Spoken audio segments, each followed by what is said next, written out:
예, 우리 학생 여러분 반갑습니다. 오늘은 이제 교재를 좀 바꿔가지고 새터민, 탈북민입니다. 새터민 제가 올려놨으니까 꼭꼭 프린트 하셔가지고 이렇게 출력을 해서 그리고 이 강의 안 하고 대조해서 설명을 들으셔야 됩니다. 제가 수업을 지금 시작하기 전에 여러분에게 한 두 가지 말씀을 드리려고 합니다. 어떤 학생은 동영상 다 봤어요. 동그라미가 다 나와 있어요. 그런데 과제물을 제출하지 않은 학생이 있습니다. 그 경우에는 결석 처리가 됩니다. 제가 누누이 첫 주부터 지금에 이르기까지 계속해서 출석으로 인정받으려면 과제물 안 내면 안 된다. 굉장히 비중을 둬서 강조를 했고, 또 여러분들 일일이 핸드폰에 문자로 다 보내가지고 사실을 알렸고, 그런데 이 동영상은 다 봤는데 우리는 이제 과제물 부여하지 않습니까? 그거를 제출하지 않아가지고 결석으로 인정된 학생이 몇 사람씩 나옵니다. 그래, 여기 보면 학교에서 공식적으로 공지한 내용이에요. 온라인 수업의 출결 인정, 그래가지고 온라인 컨텐츠 동영상입니다. 그것도 봐야 되고, 학습 및 퀴즈, 토론, 질의응답, 과제학습, 저는 이걸 선택을 했지요. 이 여러 가지 중에서 과제학습, 강좌별 제시된 학습 방법에 참여한 경우 출석으로 인정한다. 제가 이걸 문의를 했어요. 온라인 강의 동영상을 시청하여 출석이 동그라미로 표시가 돼 있어도 과제물을 제출하지 않는 학생에 대해서 어떻게 해야 됩니까? 그랬더니 1시 수당 50분 수업입니다. 50분 영상이 아닌, 우리는 25분 하고 있잖아요.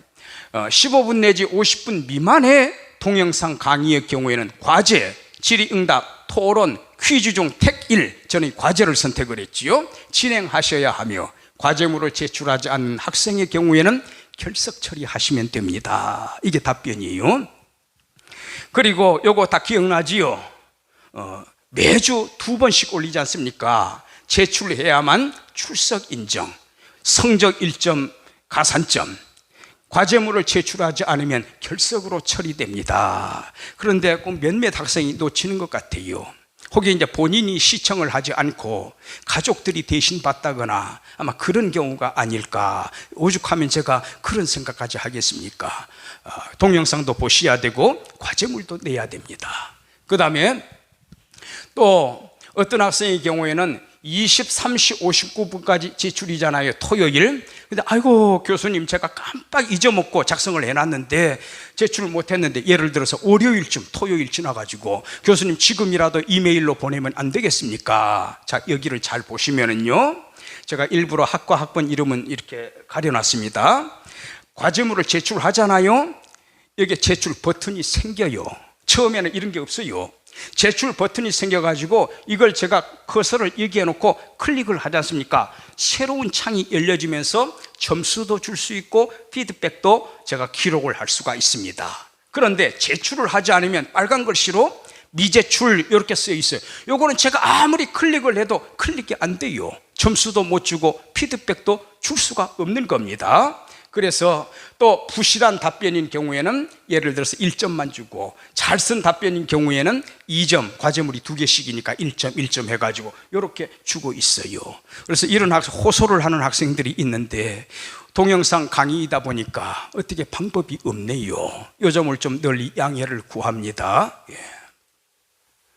자, 오늘 이제 새롭게 새터민, 새로운 터전을 잡은 백성이다, 사람이다, 그런 의미에서 새터민이다. 좀 이따 이제 설명을 드릴 겁니다.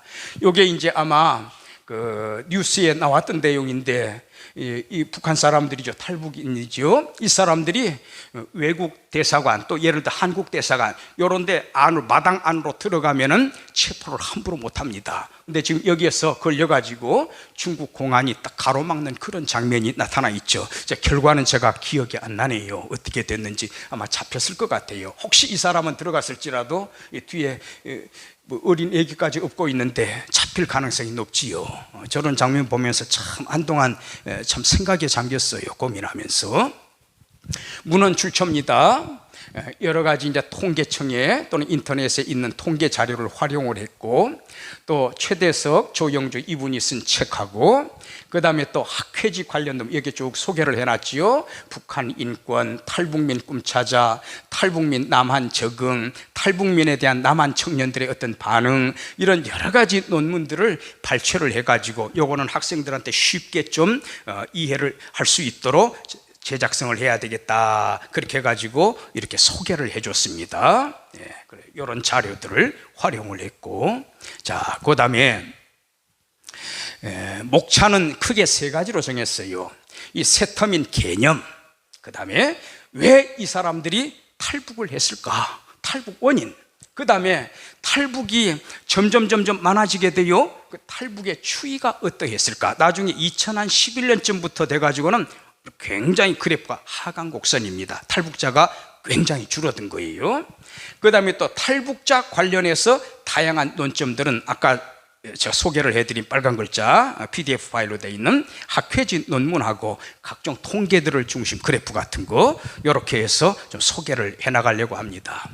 2017년 현재 2017년에 근데 그 이후에 통계가 잘 안 나와요. 그래서 북한에 대한 연구, 새터민들에 대한 그 연구 활동이 상당히 지금 침체되어 있는 것 같습니다. 북한에 대한 정보도 그렇게 많이 나오지 않고, 그래서 2017년도 자료만 해도 굉장히 최근 자료라고 생각을 하시면 됩니다.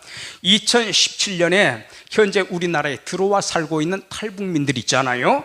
약 3만 1,000명 정도가 됩니다. 3만 1,000명 정도. 지금 아마 3만 한 3천 막 그 정도 되지 않을까 생각이 됩니다. 새터민이란 뭐냐? 기존의 탈북자라는 용어를 대신해서 이 탈북자라고 할 때 그 북한 그 새터민 있잖아요. 탈북하셨느냐고, 또 그래 공개석상에서 탈북자 그러면 안 됩니다. 북한 사람들이 가장 싫어한다고 그래요. 왜냐하면 탈북 그러면은요, 북한에서 탈출했기 때문에 배신의 관점, 배신의 이미지가 농후하게 배어 있는 용어다. 우리 그 용어 싫다. 그래서 이제 국가에서는 어떤 새로운 용어를 마련했는가 하면은 남한이 이제 새로운 터전이지요. 새로운 터전에서 삶을 시작하는 사람. 그래서 새터민 이렇게 이제 썼습니다. 그런데 이제 또 북한 그 이탈 주민들이 그렇게 말한대요. 탈북자라는 말이 제일 싫고, 그 다음에 새터민이라는 말도 별로 마음에 들지 않는다. 마치 그 굴러온 돌같이 느껴지잖아요. 박힌 돌이 있는데 새로 엉뚱한 사람들이 들어온 그런 이미지가 또 있기 때문에 뭐라고 그들은 불러주기를 원하는가 하면은 북한 이탈 주민, 북한 이탈 주민 이런 식으로 부릅니다. 그러나 현재 우리나라에서는 공식적으로 새터민이라는 말을 많이 사용을 하고 있습니다. 자, 새터민 정착 지원 제도는 나중에 자세히 나옵니다만 초기 정착금 지급 제도가 있습니다. 근데 그 돈 다 써버리면 어떻게 해요? 생활이 안 되잖아요. 그래서 취업을 시키는 거예요. 일자리를 만드는 겁니다. 취업 지원 제도가 있습니다. 계속적으로 살아야 되니까 뿌리를 내리고, 그 다음에 특히 그 교육 지원 제도, 솔직히 말씀드려서 북한의 초등학생하고 우리 남한의 초등학생 수준이 다릅니다. 그 우리나라에 와가지고 그 적응을 해나가는데, 학술적인 수준을 따라가는데 굉장히 어려운 점이 있어요. 수준이 다르기 때문에. 그래서 이 교육 지원 제도 참 머리를 많이 써야 하는 분야입니다. 그 다음에 사회보장 지원 제도, 실업이래, 일자리를 잃었다, 또 병에 걸렸다, 또 노쇠해가지고 누가 돌봐줄 사람이 없다, 또 재해를 만났다, 이분들은 스스로 설 수 있는 힘이 없습니다. 그래서 이것도 보장을 해주자. 그래서 사회보장 지원 제도, 이 새터민을 위한.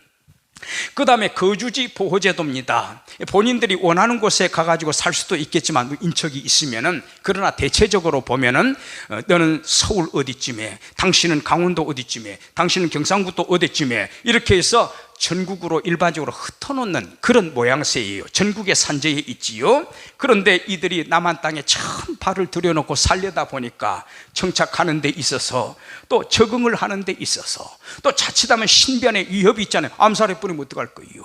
그래서 이런 신변 보호라든가, 또 애로점이 있을 때 우리나라 사정을 잘 모르니까, 법도 잘 모르니까 호소를 할 수가 없어요. 그래서 정착민 도우미들이 따로 이렇게 전국적으로 흩어져 가지고 그들의 애로점을 듣습니다. 그래서 이러한 거주지 보호제도, 바로 이런 제도를 시행하고 있다. 자, 그 다음에 북한 이탈 주민이란 북한의 주소, 직계가족, 배우자, 직장 등을 두고 있는 사람이 북한을 벗어난 경우입니다. 북한 사람인데 예를 들어서 말레이시아에 한동안 살고 뭐 회사에도 다니고 그러다 한국에 왔다, 그거는 이탈 주민 아니에요. 자, 그리고 탈북자라는 칭호의 거부감을 표하며 정부에서 권장하는 세터민, 그런데 오히려 이 탈북자들의 경우에는 북한 이탈 주민 그렇게 불러주세요. 그 순위를 보면은 탈북자라는 말은 마치 그 자기 조국을 배신한 그런 느낌, 세터민이라고 하니까 굴러온 돌처럼 여기는, 그래서 북한 이탈 주민을 오히려 선호한다. 부등호가 이렇게 돼 있죠. 우리가 그분들 혹시 만나면은 탈북민이세요? 그러면 안 됩니다. 최소한 세터민이세요? 그렇게 물어보세요. 이건 표준화된 용어니까 괜찮아요. 자, 여기 보면은 탈북자 현황입니다. 탈북자 현황을 보면은 2017년 12월 말 기준에서 약 3만 1,000명 정도, 그리고 여성의 입국 비율이 77%, 그러니까 10명이 우리나라에 들어온다, 세터민이. 그러면 8명은 여자고 2명은 남자다, 그 말이에요. 왜 이런 현상이 나타날까? 자, 참고적으로 중국 등 제3국에 10만여 명의 북한 이탈 주민이 체류하고 있습니다. 여기 대부분은 중국에 거주를 하고 있습니다. 그래서 루트가 북한에서 중국으로, 몽고로 이래가지고 한국, 그 다음에 또 북한에서 중국으로 동남아로 한국, 또는 이제 그런 식으로 있는데, 북한에서 중국으로 한국, 이 루트가 90% 이상을 차지합니다. 그런데 중국에서 대부분 온다라는 거지요. 그런데 왜 여성이 70%를 차지하느냐? 또 연령대도 또 젊잖아요. 노인들은 탈출하기 어렵습니다. 여성들이 왜 그런가 하면은, 본래는 나 한국 땅에 가기 위해서 나 중국으로 먼저 들어갈 거야, 그런 사람은 흔치 않대요. 실제적으로 우리나라에 지금까지 들어온 사람들 3만 3천 명 정도밖에 안 됩니다. 그러면 왜 여성들이 이래 많느냐? 중국 땅으로 갈 때는 식량 때문에, 배가 고파가지고, 식량 때문에, 그리고 또 결혼 때문에. 중국은 남자가 많아요. 북한 사람이 넘어올 때 북한 여성들 넘어오면은 아내로 삼거든요. 또 여기에 자칫 잘못돼가지고 성매매로 팔려나가는 사람도 굉장히 많다 그래요. 또 일자리, 주로 식당 같은 거, 유흥업소, 그래서 남자들보다는 여성들을 원한답니다. 그러다 보니까 여성들이 77%를 차지하고 있다. 그리고 중국 정부의 입장을 보게 되면은 불법 월경으로 취급을 합니다. 불법 월경, 정치적인 문제로 망명을 하는 그런 개념이 아니라 배가 고파가지고 국경선 넘은 사람이다, 이거는 불법이다. 뭐 북한에서 인권을 탄압했다거나 그런 것이 아니다. 그렇게 왜 그러면은 불법 월경이라고 하느냐? 바로 북한 송환, 강제 송환이 정당화될 수가 있기 때문이지요. 망명자는 북한으로 돌려보내면 안 돼요, 난민들의 경우. 그러나 이 사람들은 단순하게 식량난 때문이다. 그것 때문에 국경선을 넘었다면은 그거는 중국의 입장에서도 봐서도 용납을 못하고, 북한 입장에서 보면 불법으로 넘어간 사람들이다. 그러니까 본래 나라로 되돌려 보내야 된다. 강제 송환을 합당화하기 위해서, 그 명분을 합리화하기 위해서 이 탈북자들을 불법으로 이렇게 인정을 해버리는 거지요. 유엔에서 아무리 권장을 해도 말 안 들어요. 탈북 원인과 추이, 국가별 입장을 한번 봅시다. 이거는 최대석 조영주 교수님이 쓴 이 논문에서 제가 발췌를 했습니다. 2000년을 기점으로 해가지고 2000년 이전의 탈북 현상과 2000년이 넘어서면서 탈북 현상은 조금 모양새가 다릅니다. 배경이 달라요. 자, 어떻게 다르냐? 1990년대 중반 북한 주민들 많은 수가 탈북을 시작했고, 이러한 초기 다수의 탈북 사태의 직접적인 원인은 배가 고파서, 식량난 때문에. 왜 식량난이 일어났나? 1995년 8월에 엄청난 장마가 내리는데 참 전무후무한 큰 홍수 피해가 났어요. 농경지 다 물에 휩쓸려 버렸습니다. 국민들이 배를 곪고 있습니다. 그래가지고 이 북한 당국에서도 국제사회에다가 우리 좀 도와달라고 손을 벌리게 됩니다. 당시 국제사회는 북한 당국의 지원 요청에 호응해서 이런 여러 기구, 보건기구, 아동기구, 식량농업기구 등 이러한 여러 기구에서 모든 조사를 실시하고 도와줘야 되겠구나, 북한 큰일 났구나, 그렇게 해서 이 식량을 배급을 해줘서 인도적 대북 지원을 위한 모금 활동이 국제적으로 이루어지게 되고, 이게 국제사회에서만 이루어진 것이 아니라 우리나라에서도, 우리 남한에서도 우리 민족 서로 돕기 운동을 전개해서 북한에다가 식량, 생필품 이런 거를 많이 공급을 해줬어요. 그런데요, 이게 문제가 생겼습니다. 북한은 공산주의이기 때문에 중앙배급제거든요. 사회주의는 공동생산이지만 분배는 공동분배는 아니에요. 공산주의는 공동생산, 공동분배예요. 그러다 보니까 중앙에서 쌀도 얼마 주고 중앙배급제는 사실상 유명무실했다. 왜? 일부 특권층, 권세가 있는 사람들이 자기들이 다 차지를 해버리는 거예요. 저 밑에 하층민들한테, 정말로 도움이 필요한 사람들한테 쌀이 전달이 안 되는 거예요. 생필품이 전달이 안 되는 거예요. 그래서 주민들은 자기 스스로 힘으로 지원받지 못하니까, 위에서 다 가로채버리니까 식량과 생필품, 의료 문제를 자기 스스로 해결해야 돼요. 또 의료시설 얼마나 열악합니까? 또 장마당에다가 있던 물건, 아버지 때로부터 내려온 나름대로 가치 있는 물건들 다 갖다 파는 거지요. 소나무 껍질, 옥수수 뿌리까지 캐먹고 삶아먹고 살았어요. 여러분들 이거 보셨는지 모르겠어요. 꽃제비, 그 어린 아이들 국경 넘어가지고 구걸을 하고 있잖아요. 땅바닥에 떨어진 알맹이 같은 거 이거 막 흙하고 같이 먹더라고. 보니까 저 그런 화면을 본 적이 있습니다. 꽃제비라 그래요. 여기에 여기에 보면은 가만히 있죠. 남성욱 교수님이죠. 남성욱 교수님이 쓴 논문인데 1995년에서 1997년 5, 6, 7 약 한 3년 기간이지요. 이 기간 동안에 북한의 사망자, 굶어 죽은 사망자가 280만 명으로 추정하고 있다. 북한 2,500만밖에 안 되는데 저 정도의 인구가 죽었다라고 하는 것은 심각한 문제예요. 얼마나 큰 풍파였는가. 그리고 참고적으로 우리나라 이거 GNI, Gross National Income입니다. 국가의 수입이 되겠습니다. 얼마만큼 벌었나, 인컴이, 소득이 얼마만큼이냐, 그로스 그거를 총계를 내보니까 2016년 통계인데 남한과 북한의 경제력 차이는 46대 1입니다. 예를 들어서 북한이 46만 원 우리가 46만 원을 가지고 있으면 우리나라가, 북한은 10,000 원밖에 안 돼요. 북한의 경제력을 46배를 곱하기를 해야 우리 남한의 경제력이 겨우 따라온다 그 말입니다. 그리고 1인당 GNI는 얼마냐? 22대 1입니다.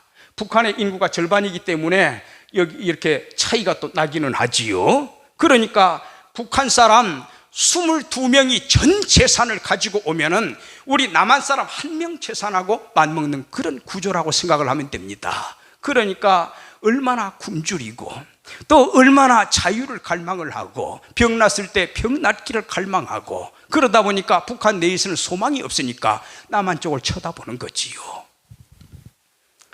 자, 탈북 원인 2000년 이후는 그러면 어떠한가? 2000년 이전은 식량난이에요. 95년도에 엄청난 그 장마로 인해서.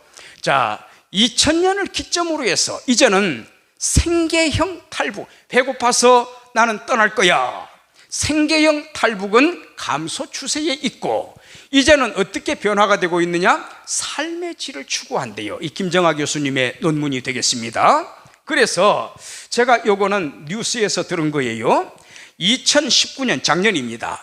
100명 단위로 해가지고 수시로 설문조사한 거를 다 모은 건데, 탈북하기 전에 하루에 3끼 이상 식사하신 분 하고 이제 동그라미를 치게 만들었거죠. 그랬더니 90% 이상이 나 하루에 3끼 이상 먹어요, 배고프지 않다라는 거예요. 요거는 2000년대입니다. 90년대가 아니고. 그 다음에 탈북 전에 나는 한 주에 2번 이상 먹어요, 2번 이상 고기를 먹어요 하고 답변한 사람이 10명 중에 4명꼴에 해당이 됩니다. 이걸 보면은 북한이 2000년대 들어서 가지고는 그렇게 식량량 때문에 아둥바둥한 그런 형편은 아닌 것 같다. 그래서 그래도 탈북자가 계속 있잖아요. 왜 탈북을 하느냐? 옛날 90년대 중반부터는 식량난 때문에 배가 고파서 탈북을 했지만 이제는 삶의 질, 나 인간답게 살고 싶어, 내 재능을 발휘하고 싶어, 나는 이런 사람이 되고 싶어, 그래서 꿈을 이루고 싶다. 여기에 차츰차츰 포커스가 맞춰지게 되는 겁니다. 이제 뭐 인터넷 같은 것도 제법 발전하고요. 북한 다 알아요. 알만한 사람들. USB 많이 들어가요. CD 많이 들어가요. 한국 드라마, 영화 많이 들어가요. 그걸 이렇게 하나씩 보면서 생각이 달라지게 되는 겁니다. 그래서 남한을 동경하게 되는 거지요. 자, 2000년 이후 삶의 질 변화 지향, 그래가지고 요거를 한번 보시면 탈북 동기, 여기에 생활고, 생활이 어려워서 나왔습니다. 북한에서 범죄하고 처벌받을까봐, 또는 출신 성분 때문에, 또는 체제의 불만을 가지고서 이 독재 정치 하에서 나 살 수 없습니다. 이런 여러 가지 이유로 이렇게 탈북을 하게 됩니다. 이 표를 한번 잘 이렇게 보시기 바랍니다. 생활고가 아무래도 많이 차지하고 있죠. 그 다음에 이제 이쪽에 동반 탈북, 그쪽이 아무래도 비중을 많이 차지합니다. 왜냐하면 2000년 이전에는 주로 생활고거든요. 그래서 그 점이 여기에 많이 반영이 됐다, 이래 보시면 될 것 같습니다. 그러면은 2000년 이후에 삶의 질 변화인데, 첫째로 북한 국민들의 체제 및 사상의 이완이 되겠습니다. 옛날에는요, 김일성 수령하면은 땅바닥에 머리를 댑니다. 꼼짝 못합니다. 최고의 지존의 존재예요. 그래서 수령론을 내세워 김일성과 김정일 개인의 독재를 합리화하고, 옛날에는 그걸 다 북한 사람들이 받아들였다 이거예요. 의심의 여지가 없어요. 그런데 이제 정보화의 시대가 되고 외국의 각국의 정보를 입수하게 되고 한국에 대한 형편도 제법 이제 북한 사람들이 입수를 하게 되면서 이제는 거기에 대해서 실증을 느끼는 거죠. 그래서 북한 체제와 사상에서 사람들이 점점점 멀어져 가기 시작한다고 하는 거. 그러나 아직까지는 그렇지 않습니다. 이런 움직임이 있다라고 하는 거. 북한에서는 군권을 장악을 해서 선군 정치, 먼저 선자 군사군자입니다. 군대가 최고입니다. 힘을 발휘하니까. 그러나 아무리 선군 정치를 해도요, 이 북한 국민들이 공산주의 체제, 김일성 체제라든가 그 김일성 사상에 대해서, 주사라고 하지 않습니까? 바로 여기에 대해서 이완 현상이 나타나고 있다. 그래서 이제 과감하게 탈출을 하는 거지요. 두 번째로는 북한 사회의 열악한 인권입니다. 여기 보면은 거주 및 2004년에 이걸 개정을 좀 했다고 하는데, 거주 및 여행의 자유, 우리가 들을 때는 저게 도대체 무슨 소리냐? 아니, 내가 서울에서 부산으로, 부산에서 목포로 아무 때나 내가 원하는 때 열차표 끊어가지고 갈 수 있잖아요. 우리는. 북한에서는 안 그래요. 허락을 받고 이동을 합니다. 이사요? 내가 예를 들어 대전으로 이사를 간다, 천안에서. 그러면 거기에 방해할 사람 없어요. 그런데 북한에서는 윗선에서 허락을 받아야 돼요. 근데 이게 이제 어느 정도 뭐 좀 완화가 됐다고는 하지만 또 탈북자들에 대해서도 막 잡아 죽이니까 다시는 안 들어가지 않습니까? 이것도 온건하게 다시 북한으로 돌아가서 아이고 잘못했습니다 하면서 여기저기 나서 가지고 남한을 비방하는 선전을 하게 되면은 또 목숨을 살려준다든지 이제 이렇게 법이 조금 완화가 됐어요. 그러나 국제적인 기준으로 볼 때 여전히 북한의 인권 상황은 크게 개선되지 않고 있으며 오히려 국제사회의 비난을 받는 형편이다. 그래서 당에 의한 지속적인 감시와 통제, 수령과 당에 대한 충성 강요, 출신 성분, 예를 들어서 반역자 집안, 그 연좌제에 걸려가지고 자식들도 다 빛을 보지 못합니다.